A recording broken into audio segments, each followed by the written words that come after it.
Adanya oknum bendesa adat yang mencoreng nama desa adat melalui perbuatannya memeras investor mesti menjadi perhatian serius. Kedepannya, keberadaan desa adat mesti dijaga nama baiknya melalui keberadaan pengontrol di desa seperti Kertedesa.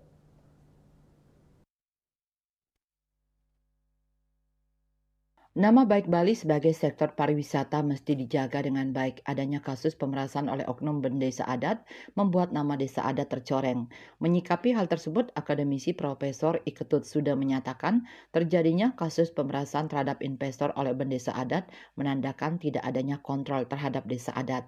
Kedepannya, diharapkan keberadaan Kertadesa di masing-masing desa adat bisa dimaksimalkan guna mengontrol segala transaksi yang terjadi di desa adat.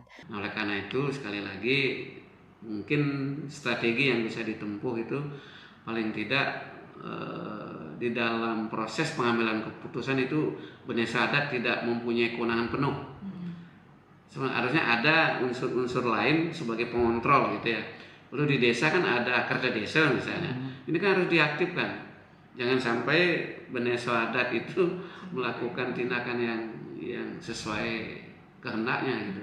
Paling tidak harus ada kontrol lah dari lembaga yang notabene mempunyai kewenangan untuk mengontrol tindakan bendesa adat itu secara pribadi. Nah, kerja desa sebenarnya kan peradilan masyarakat adat gitu ya.